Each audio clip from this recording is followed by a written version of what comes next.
Pakistani cinema की खातून अव्वल सबिहा खानम की जिंदगी की कहानी ऐसे वाकयात का मजमूआ है जिसे सुनने वाले हमेशा हैरान रह जाते हैं कि सबिहा खानम ने किस कदर अनथक मेहनत की और खुद को फिल्मी माहौल की आलूदगियों से भी बचाए रखा और अपनी तालीम भी मुकम्मल की। आज की इनकलाबी वीडियो में आपको सबिहा खानम की जिंदगी का वो अलमनाक जमाना याद कराऊंगा जब वो मैट्रिक करने के लिए लोगों के तरले डाला करती थी और कोई स्कूल उनको एडमिशन नहीं देता था। हर स्कूल ये कहकर उनकी दरखास्त रद्द कर देता था वो किसी अदाकारा को अपने स्कूल में दाखिला नहीं दे सकता और बदनामी नहीं कमा सकता। नाजरीन, यही वो माइंडसेट है जिसने पाकिस्तान की फिल्मी सन्नत में कोई पढ़ी लिखी अदाकारा नहीं पैदा होने दी। ज्यादातर लड़कियां बाजार हुसन से आती थी और स्कूलों में उन्हें दाखिले नहीं दिए जाते थे कि वो इन कंजरों और तवाइफों की औलाद हैं जिनकी वजह से शुरफा के बच्चे स्कूलों में बिगड़ सकते हैं। सबिहा खानम गुजरात में पैदा हुई थी। शुरू में तालीम ना होने के बराबर थी। उन्हें अंग्रेजी बोलने और उर्दू सीखने का बड़ा शौक था और इसके लिए वो स्कूल, कॉलेज और यूनिवर्सिटी में भी पढ़ना चाहती थी। अदाकारी के बाद उन्होंने अपना ये ख्वाब पूरा करना चाहा, मगर उनके साथ क्या सलूक किया गया और नामी ग्रामी स्कूलों ने उन्हें क्यों रद्द कर दिया,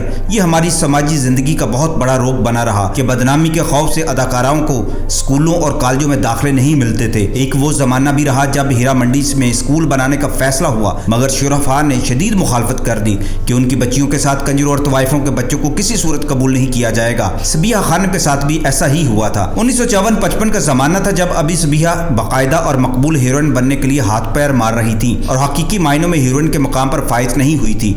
उस जमाने में एक सहाफ़ी मजहर यूसुफ जई ने उस वक्त के मशहूर फिल्मी सहाफ़ी अली सुफियान आफाकी से फरमाइश की कि रोजनामा आफाक के फिल्मी सफ़ा पर सबिहा खानम का इंटरव्यू और तस्वीर शाया कर दें ताकि वह मकबूल हो सके।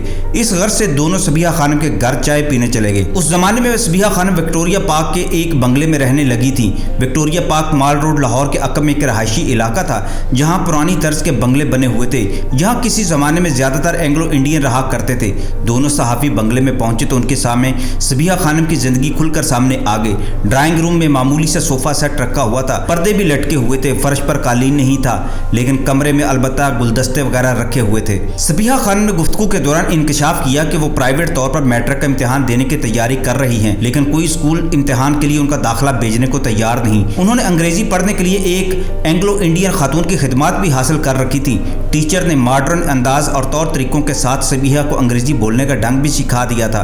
इस बात से अंदाज़ा लगाया जा सकता है कि सबिहा खानम आगाज़ ही से बहुत ढंग से ज़िंदगी बसर करने के मंसूबे बना रही थी और उन्होंने जो कुछ भी हासिल किया महज अपनी ज़ाती कोशिश और मेहनत से हासिल किया। उस दौर में सबिहा खानम का शौक हैरान कुन था। इससे पहले किसी एक्ट्रेस ने पढ़ने या इम्तिहान देने की ख्वाहिश का इजहार नहीं किया था। अगर उस दौर में सबिहा खानम को स्कूल में दाखिला मिल जाता, उसका इम्तिहान हो जाता और वो कॉलेज में भी पढ़ने लगती तो यकीनन वो पाकिस्तानी फिल्मी सन्नत के लिए एक सरमाया साबित होती। सबिहा खानम ने अली सुफियान आफाकी से कहा कि आप सहाफ़ी हैं और मेरी सिफारिश कर दें। अगर मदरसातुल बनात की हेडमिस्टर से सिफारिश की जाए तो ये मसला हल हो सकता है।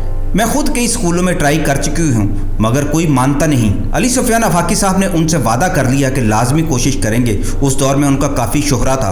आफाकी साहब ने यह वाक़या मुझे भी सुनाया था कि आफाकी साहब कहा करते थे कि हम दूसरे दिन मदरसातुल बनात पहुँच गए। उस ज़माने में ये लाहौर की बहुत बड़ी और मशहूर लड़कियों की दरसगाह थी जहाँ बड़ी मुश्किल से दाखिला मिलता था। हेडमिस्टर साहबा ने इस ख्याल से कि एक सहाफ़ी ने उनके स्कूल में आना है ख़ास तौर पर एहतमाम किया था। उन्होंने VVIP प्रोटोकॉल उन्हें दिया। पहले तो उन्होंने अपने कमरे में आफाकी साहब का खैर मकदम किया, फिर स्कूल का मुआयना कराया। खासे कायदे करीने का स्कूल था। आफाकी साहब बताते थे कि हमारे साथ VIP सलूक किया गया। वो मुआयना कराने के बाद हमें स्कूल के हाल में ले गई जहाँ मुख्तलिफ क्लासों की तालबात और उस्तानियाँ खसूसी तौर पर इकट्ठी की गई थी।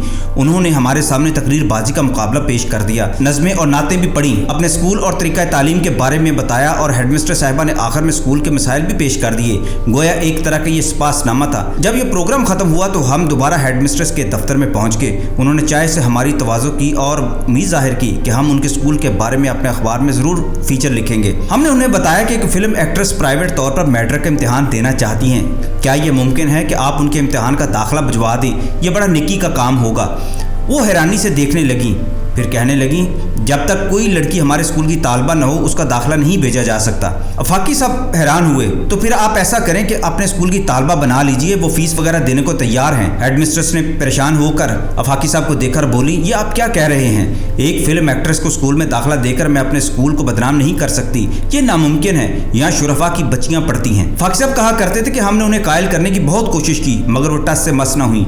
हम मायूस होकर चले गए। उनके स्कूल के बारे में हमने एक फीचर बनाकर छाप दिया मगर सबिहा खानम को मैट्रिक के इम्तिहान में दाखिला न दिला सके।